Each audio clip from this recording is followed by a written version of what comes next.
G20 की जो summit है वो कंक्लूड हो गई है और इसी के साथ हम कुछ महत्वपूर्ण जो बिंदु हैं उन पर चर्चा करना चाहेंगे और इसे अलग अलग छोटे छोटे वीडियोस में चर्चा करेंगे ताकि जो अचीवमेंट्स हुए हैं, जो मैक्रो और माइक्रो एनालिसिस उनका होना चाहिए, वो छोटे से वीडियो में क्रिस्पी स्टाइल में हम आप तक वो लेकर के आएंगे। वो आपके लिए अंडरस्टैंडिंग को काफ़ी बेहतर बनाएगा कि हमें क्या इस पूरे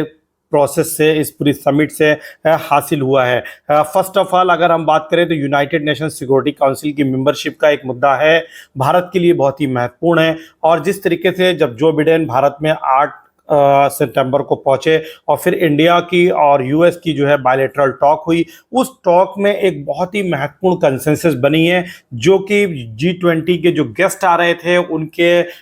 उसमें कहीं ना कहीं उसको उतना अटेंशन नहीं मिल पाया, फोकस नहीं मिल पाया। लेकिन एक बहुत बड़ा अचीवमेंट है, हमारे जो विदेश मंत्री हैं एस जयशंकर जी, वो निरंतर इस बात को जोर दे रहे हैं कि भारत को यूनाइटेड नेशन सिक्योरिटी काउंसिल का मेंबर बनाया जाए और जब तक इसमें ग्लोबल साउथ की आवाज़ को प्रमुखता नहीं दी जाएगी, भारत को शामिल नहीं किया जाएगा, तब तक हम यूनाइटेड नेशन सिक्योरिटी काउंसिल में भारत को शामिल नहीं करते हैं। तब तक हम यूनाइटेड नेशन की जो ऑब्जेक्टिव्स हैं उनको हासिल अच्छे तरीके से 21st की सेंचुरी की जो चैलेंजेस हैं उस सिनारियो में हासिल नहीं कर सकते हैं। उसको प्राप्त करने के लिए आवश्यक है कि भारत को यूनाइटेड नेशन सिक्योरिटी काउंसिल का मेंबर बनाया जाए, यूनाइटेड नेशन सिक्योरिटी काउंसिल का विस्तार किया जाए और जिन देशों को शामिल किया जाना है, विशेष करके अगर हम दक्षिण अमेरिका को देखें वहाँ से रिप्रेजेंटेशन नहीं है, ब्राज़ील का एक बहुत ही मजबूत कैंडिडेचर है, जापान की बात है, यूरोप से हालांकि 3 यूनाइटेड नेशन सिक्योरिटी काउंसिल में मेंबर हैं, रशिया को भी आप रूस ले सकते हैं यूरोप में, फिर ब्रिटेन और फ्रांस हैं, अब जर्मनी की बात भी चल रही है। तो अगर हम वेस्टर्न यूरोप से देखें तो 3 कंट्रीज हो जाएंगे, फिर अमेरिका है, चाइना है। तो हम भारत के प्रोस्पेक्टिव के पॉइंट ऑफ व्यू से देखें तो जापान के लिए भी एक कैंडिडेचर है और ये G4 का एक ग्रुप है जिसमें हम निरंतर ये प्रयास करते रहे हैं कि यूनाइटेड नेशन सिक्योरिटी काउंसिल में एक मेमोरेंडम के माध्यम से ये यूनाइटेड नेशन का एक ज्वाइंट स्टेटमेंट आया है, इसमें एक्नॉलेज किया गया है और 2028 और 29 तक भारत का कैंडिडेचर जो है यूनाइटेड नेशन सिक्योरिटी काउंसिल में यूएसए जो है, अमेरिका जो है उसके लिए तैयार है। और Biden reaffirmed his support for reformed UN security council with India as a permanent member, and in this contest we welcome once again India's candidature for the UNSC non-permanent seat in 28-29। तो ये जो seat का candidature की बात आ रही है, हम उसमें भारत के लिए ये बहुत महत्वपूर्ण बात उभर करके सामने आ रही है कि भारत को भी जो है परमानेंट मेंबरशिप के लिए जो है अमेरिका सपोर्ट करने के लिए तैयार है। लेकिन एक बहुत ही महत्वपूर्ण बात है वो ये समझने की है कि जो अफ्रीकन यूनियन की समिट हुई है, उस समिट में भारत ने अफ्रीकन यूनियन को G20 का मेंबर सदस्य बना लिया है और इस पॉइंट ऑफ व्यू से G20 भारत का दिल्ली का जो समिट है वो हिस्टोरिक हो गया है। और हमेशा जब ये विश्व के इतिहास लिखा जाएगा तो ये बात G20 के दिल्ली डिक्लेरेशन की महत्वपूर्ण रहेगी कि यूरोपियन यूनियन के बाद अफ्रीकन यूनियन को जो है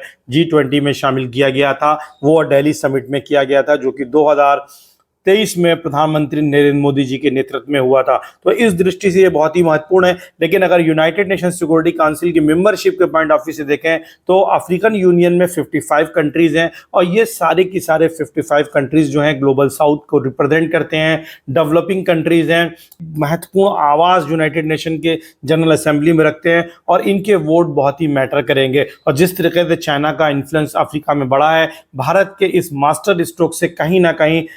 अफ्रीका में जो चाइनीज विस्तार है, जो एक्सपेंशन है, उसको भारत ने काउंटर करने का गंभीरतापूर्वक प्रयास किया है। तो निश्चित रूप से एक बहुत बड़ा कदम हुआ है। कुल मिलाकर के हम इस बात को समझने का प्रयास कर रहे हैं कि क्या यूनाइटेड नेशन सिक्योरिटी काउंसिल में भारत की मेंबरशिप की परमानेंट मेंबरशिप जो है उसको विश्व समुदाय का समर्थन मिलेगा। तो निश्चित रूप से ये एक बहुत ही साउंड मैसेज उभर करके बाहर आ रहा है कि भारत के लिए जब 2028-29 में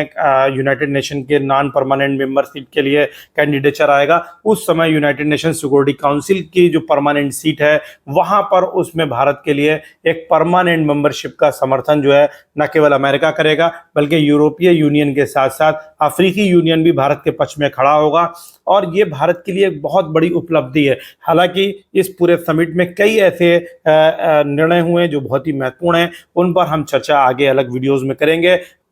कि यूनाइटेड नेशंस के जो जनरल असेंबली के सेक्रेटरी हैं वो भी आए और उन्होंने भी सिक्योरिटी काउंसिल के विस्तार के महत्व को, गुटरेस जी, उन्होंने कहा कि ये आवश्यक है, होना चाहिए, लेकिन इस पर निर्णय जो है जो 5 परमानेंट मेंबर है उनको लेना है। तो अगर हम इस पॉइंट ऑफ व्यू से देखें तो ये एक बहुत ही महत्वपूर्ण निर्णय हुआ है और हम आशा कर सकते हैं कि शीघ्र ही भारत जो है यूनाइटेड नेशन सिक्योरिटी काउंसिल का मेंबर होगा। Thank you. अगर आपको ये वीडियो अच्छा लगा हो तो लाइक और शेयर जरूर करें। और एक और महत्वपूर्ण बात है यहाँ पर